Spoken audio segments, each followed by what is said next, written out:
La science peut-elle satisfaire notre besoin de vérité sujet de l'année dernière? Mais pourquoi on révise le sujet de l'année dernière? On tombera pas dessus. Bah on sait jamais, faut travailler sur tous les sujets. Mais ça sert à rien de s'entraîner avec les sujets de l'année dernière, je vous dis. Remettre jamais les mêmes sujets 2 fois de suite. Du coup, la science peut-elle satisfaire notre besoin de vérité? Vous dites quoi? Aristote dit qu'on se tourne d'abord vers la science parce que tous les humains désirent naturellement savoir. Ouais, et il appelle ça l'étonnement, cette curiosité qui nous différencie des animaux. Ah oui, c'est vrai. Arrête de regarder ton portable, on bosse. Ouais, j'arrive. Descartes et la métaphysique, vous oubliez? Mais pas du tout, ça a rien à voir. Bah évidemment que si, il dit que la métaphysique c'est le fondement de toutes les sciences, pile dans le sujet. Mais tu te rends compte que t'es en train de raconter des conneries là? N'importe quoi, c'est Kant qui dit ça. Oh non, ça commence. Mais t'as fumé ou quoi? Je l'ai écrit sur ma fiche. Le prof a dit l'inverse hier. Allô? Mais t'es taré ou quoi? Attendez, je comprends rien là. Aristote, il a vraiment dit que c'était d'abord vers la science qu'on se tournait pour connaître la vérité? Bah oui. Mais non. Oui ou non? Je te dis, c'est Nietzsche qui l'a dit. Bah vas-y, on regarde sur internet. Mais sérieux, on peut pas être serein là? Tiens, Théma. Aristote. Alors, c'est qui avait raison? Allez, c'est bon, j'abandonne, je révise tout seul chez moi. Ouais, moi aussi. Bah attendez, ça me stresse plus qu'autre chose de réviser ensemble. Bah sinon, on passe aux maths. Attendez, la formule de la dérivée. C'est x fois x moins 1. Non. Bon allez, je me tire, c'est contre-productif. Plus jamais de révision en groupe. J'avais décidé de suivre José pour le bien de mon couple. Après tout, je n'avais pas pensé à lui durant les 5 ans qui se sont écoulés. Et comme vous me l'avez dit en commentaire, on ne gâche pas une relation pour un crush du passé. T'es sûre de ce que tu fais? Évidemment, Sandy adorait me mettre le doute. Oui. Parce que moi, je veux bien t'avoir en belle-sœur, tu sais. Sandy. Prends soin d'elle, José. Hein. Bien sûr. La gênance. Nous repartions donc en direction de notre cocon d'amour. C'est qui ce Willy? Oh non, lui aussi se met à me parler de Willy. Comment je peux l'oublier maintenant? Un mec que je connaissais de l'internet du lycée, pourquoi? Parce qu'il me regardait bizarre. Ah bon? Et il te regardait comment? Comme un mec jaloux. Pourquoi cette nouvelle me faisait plaisir? Quand je suis arrivée, on dirait qu'il y avait une ambiance chelou. Si lui sentait des choses, ça me confortait pas dans l'idée de me marier.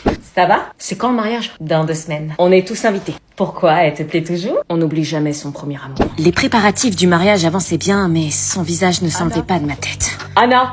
Oui? Ça te dit qu'on fasse des pochettes surprises aux invités? Oui, si tu veux. Mais depuis cette rencontre chez Marina, bizarrement, je me mis à croiser Willy plus souvent. Salut. Willy? Ouais, je suis un nouveau client. Il plaisante ou quoi? Pourquoi moi? J'ai besoin de ton aide pour développer ma boîte. Il avait répondu à ma question. Ok. Si tu veux, je demande à quelqu'un d'autre. Oui, s'il te plaît. Non, aucun problème. On peut travailler ensemble. Je vais me marier et il est normal que je puisse travailler avec n'importe qui sans problème. Assieds-toi, je t'en prie. Mais j'oubliais que travailler avec quelqu'un qui nous a autant fait tourner la tête, c'est un peu compliqué. Je dirais même plus très dur. Il a pas de bague? Comment un mec aussi beau que lui n'a pas de bague? Reprends-toi. Mais suite à ce rendez-vous, je me mis à croiser Willy partout. Mais vraiment partout. On ne s'était jamais recroisés en 5 ans, et là, on se croisait tout le temps. Jusqu'à la terrasse d'un café. Était-ce un signe du destin? Pourquoi on me mettait Willy sur mon chemin alors qu'à la base j'avais trouvé mon bonheur? Et en plus de ça, il remplaçait Marina les jours où elle devait garder Alban pour nous aider à réceptionner tous les colis d'accessoires pour le mariage. J'ai trop hâte de devenir ton mari, ma chérie. Je n'arrivais même pas à savoir si j'étais sincèrement heureuse. Au stade où même en dormant, j'ai balancé son nom. Willy. Quoi? Willy. Ah non! Quoi? Tu parles dans ton sommeil. Ah, pardon. Tu parles d'un mec. Un mec qui? Willy, tu as dit je t'aime, Willy. Qu'est-ce que je fais? Comment j'ai chéré? Enfoiré, adieu l'université, j'ai plus d'avenir, je vais finir sous les ponts. Alors, c'était comment? Ah, trop bien, j'ai trop bien réussi, maman, j'ai assuré. Si je suis plus l'examinateur en DM Insta, ça passe? Bonjour monsieur, j'ai adoré votre cravate. Franchement, j'ai parlé d'Elden Ring, je me suis dit quitte à couler, autant couler avec classe. Et au pire, je redouble. J'ai cité aucun philosophe, j'ai oublié plein de sujets, j'ai pas parlé de Rousseau, j'ai pas parlé de Kant. Alors, t'as réussi? Je sais pas. Quoi? C'est pas possible de pas savoir, t'as bien ressenti. Non, je te jure, c'est possible de pas savoir, je ne sais pas, je peux pas m'évaluer là. En fait, la véritable question, c'est avons-nous passé l'épreuve ou est-ce que c'est l'épreuve qui nous a passé? Philo, pas philo, qu'est-ce que ça change? L'important, c'est l'after ce soir, non? Il y avait vraiment un texte au verso, je croyais que c'était une feuille de brouillon. Ouais, j'ai ça. Merci. L'épreuve vient de commencer, wesh. C'est trop bizarre, lui.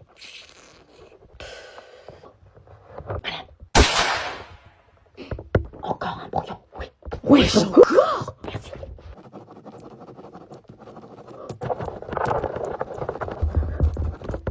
Comment il fait? Il est trop nul en cours d'aptitude. Comment c'est possible d'écrire aussi vite? Il les remplit. Mais ouais, en plus. Qui va se foirer?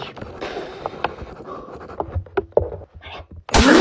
Putain, c'est une dinguerie. Une autre feuille de brouillon, s'il vous plaît. Encore. Mais il écrit comme un taré. Oui. Ouah, comment il enchaîne. Merci. Mais il vient d'en prendre une déjà. Quoi? Ah si, j'ai pas autant de choses à raconter. Vas-y. J'avais vraiment fait une connerie, mon inconscient était en train de me tromper, José m'en voulait à mort. Je te jure, c'est toi que j'aime. Alors pourquoi tu balances son nom dans tes rêves? Tu penses à lui? Comment veux-tu que je te croie? Je sais pas, ça fait 5 ans qu'on est ensemble, ça te suffit pas comme preuve? Je mérite pas ça. José. À cause de mon erreur, notre couple en avait pris un sacré coup. J'arrivais même pas à croire qu'on allait se marier dans 2 semaines. Je m'en voulais énormément, mais j'en voulais encore plus à Marina qui avait fait revenir Willy dans ma vie. Ma vie à moi était devenue un enfer depuis cette nuit-là. Un cercle infernal qui recommençait perpétuellement chaque jour. Avec toujours le même scénario, il n'avait plus confiance en moi. Willy essayait de m'appeler tous les jours, mais jamais je ne répondis. L'équation avait déjà trop d'inconnus. Nous n'étions que des fantômes l'un pour l'autre. Très loin des jeunes futurs mariés heureux de débuter leur vie ensemble. Par exemple, le repas, qui était pour nous un moment de partage très important, ne se partageait plus. José ne faisait à manger que pour lui, comme si je n'existais pas. Tu m'as rien laissé? T'as qu'à demander à ton Willy. Qu'est-ce qui m'agaçait quand il réagissait comme ça? Il enfonçait le couteau dans la plaie, on risquait pas de progresser à ce rythme-là. Malgré tout ça, chaque soir, je tentais quand même de dormir avec mon futur mari pour apaiser les tensions. Mais c'était à sens unique. Nous faisions donc chambre séparée le soir et je me retrouvais seule, avec mes doutes, mes remords et la date du mariage qui approchait sans savoir s'il allait vraiment avoir lieu. Et chaque matin, depuis plusieurs jours, le réveil se faisait sans un mot. J'essayais alors par tous les moyens de trouver des solutions pour sauver mon mariage. Bah mets-toi à sa place aussi, moi je t'aurais foutu dehors. Oui, bah c'est de ta faute tout ça. T'aurais jamais dû dire à Willy que j'étais là, donc tu me sors de la merde. Bah je sais pas, prépare-lui un petit dîner sympa romantique. Un dîner romantique? Bonne idée. Il fallait sortir le grand jeu, guirlande de fleurs, pétales de rose, tout y était. Allez Céline, ce soir, je compte sur toi. Salut, qu'est-ce que tu fais? Tu penses pas qu'il serait temps de parler? Et c'est ainsi que nous entrions dans la phase de réconciliation. Soit tu te maries avec moi et tu lui parles plus, soit on se sépare et il reste dans ta vie. Est-ce que je dois éloigner Willy? Beaucoup de vos commentaires me mettaient le doute sur le choix que je devais faire entre Willy et José. J'ai donc convoqué un à un tous mes proches pour m'aider. Choisis Willy, on sera belle-sœur. Évidemment. Choisis Willy. Marina, c'était pareil. Choisis papa. Comment lui dire non? Choisis ton cœur. Facile à dire, Lucie. Choisis José. La situation n'avait toujours pas avancé et finalement, j'avais pas pensé à une personne nécessaire dans la vie d'une femme, ma mère. Anna? Coucou maman. Ça me fait plaisir de te voir. Moi aussi. J'expliquais alors à ma mère la situation compliquée dans laquelle je me trouvais et cette fichue hésitation qui me parasitait l'esprit. Les adultes 2.0 ont de ces histoires, nous, à l'époque.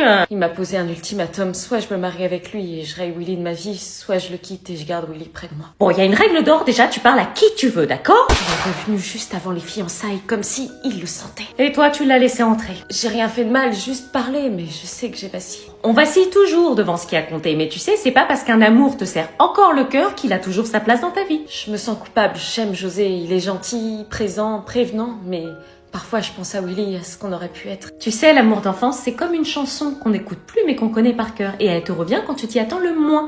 Mais ça veut pas dire qu'elle est ta chanson aujourd'hui. Et si je faisais une erreur, si je passais à côté de la bonne personne? Ma chérie, la bonne personne, c'est pas celle qui te fait douter, c'est celle qui t'apaise. Pas celle qui te ramène dans le passé. Willy, c'est une partie de ton histoire. José, c'est peut-être ton futur.